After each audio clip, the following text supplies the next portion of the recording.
제너럴 셔먼호 사건을 구실로 신미양요가 일어나고 이후 청해 주선으로 서양과는 최초로 미국과 조미소 통상조약을 체결하게 됩니다.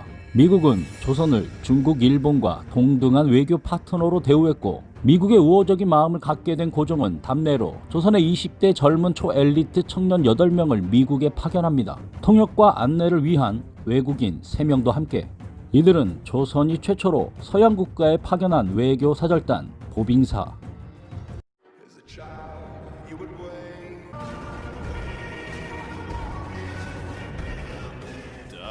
지금으로부터 약 140여 년 전 조선 선비들은 고종의 국서를 가지고 제물포에서 미국 아시아 함대 소속 군함 모노카시오에 올라 일본을 거쳐 22일간 태평양을 횡단하여 미국 샌프란시스코에 도착하게 됩니다. 이들의 일거수일투족은 당시 미국 유력 일간지를 통해 연일 대서특필되며 화제의 주인공이 되었고 미국은 조선 사절단의 체류는 물론 귀환까지 모든 비용을 댔습니다. 조선 사절단에게 외국 공사들에게 정상적으로 베풀어주는 모든 예의를 다하고 일행의 모든 짐을 면세에 통과시켜라. 조선 선비들은 최고의 국빈 대접을 받으며 상투와 갓을 쓰고 느긋한 팔자걸음으로 하지만 상당히 진지한 자세로 약 2개월간 미국의 주요 도시와 산업단지를 둘러보고 기록의 나라답게 보고 느낀 것을 밤에는 서로 모여 토론하고 기록했습니다. 샌프란시스코 상공회의소를 방문해 300여 명이 넘는 기업인들과 뜨거운 관심 속에 환영 만찬을 시작으로 대륙횡단 열차를 타고 뉴욕으로 가 조선 역사상 최초로 미국 아서 대통령을 직접 만납니다.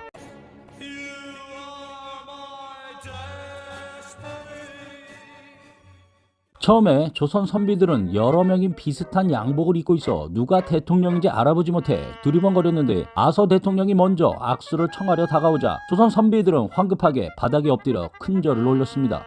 이 장면은 신문에 대서특필됐고 당시 뉴욕타임즈 기사에 조선 사절단의 옷은 오래된 합창단에 등장하는 성직자의 옷차림과 비슷하고 높고 검은 원추형 모자는 마치 알프스 산맥의 농부가 쓰는 모자같이 보였다고 보도했습니다. 이 사절단에는 조선 선비 8명 외에 안내 및 통역을 위한 외국인 3명, 미국인 로엘, 그리고 중국인 통역관으로 우리탕, 일본인 통역관 미야오카 3명이 함께 했습니다. 우선 조선 선비들은 일본 유학도에서 일본어를 대부분 알았고 기대했던 중국인 우리탕은 미국 유학을 했지만 막상 영어가 형편없어서 별 도움이 안 됐는데 반면에 일본인 미야오카가 영어를 유창하게 구사했고 로엘도 일본어를 좀 할 줄 알아 주로 영어를 일본어로 다시 한국어로 한국어를 일본어로 다시 영어로 통역하여 서로 소통하는 방식이었습니다. 실상은 서로 정확한 이해는 힘들지 않았을까라는.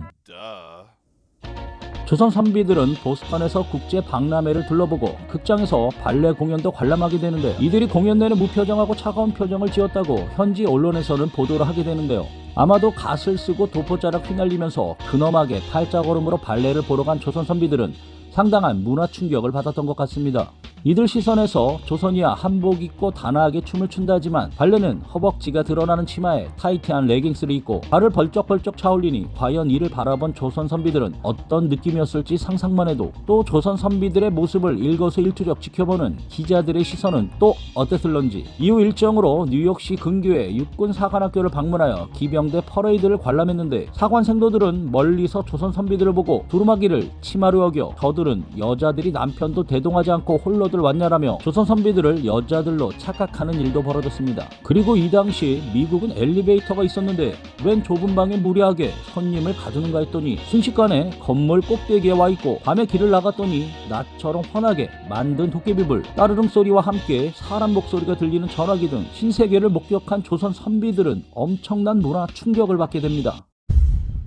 민영익, 서광범 등 일행은 미국 대통령의 군함을 타고 유럽과 아프리카, 아시아를 거쳐 조선인 최초로 세계 일주를 했는데요. 포르투갈, 이탈리아, 영국, 프랑스 등을 보고 이집트에서 조선인 최초로 피라미드와 수에즈 운하를 통과하여 인도, 싱가포르를 거쳐 조선으로 돌아왔습니다. 민영익의 귀국 소감은 나는 암흑세계에서 태어나 광명세계로 들어갔다가 이제 또 암흑세계로 돌아왔다. 그만큼 이들은 그동안 알았던 관념과 세계관이 일시에 무너지는 충격을 받았던 것입니다. 하지만 민영익은 친청파로 돌아서 보수파를 이끌었고 갑신정변이 일어나자 가장 먼저 자객의 습격을 받아 온몸에 칼을 맞고 죽다 살아났고 홍영식은 우정국을 세우고 경복궁에 전기불을 들여왔으나 갑신정변으로 목이 잘려나갔고, 서광범은 갑신정변 실패 후 서재필 등과 함께 미국으로 망명했고, 변수도 갑신정변으로 일본 망명 후 미국으로 가 미국 대학 최초의 조선인 졸업생이 되었으나 열차에 치여 31살의 나이에 사망합니다. 서유견문을 쓴 육일주는 보빙사로 미국에 갔다가 귀국하지 않고 남아서 최초의 미국 유학생이 되었습니다. 하지만 귀국 후 갑신정변 가담자와의 친분으로 감금되게 됩니다. 당시 조선의 변화를 이끌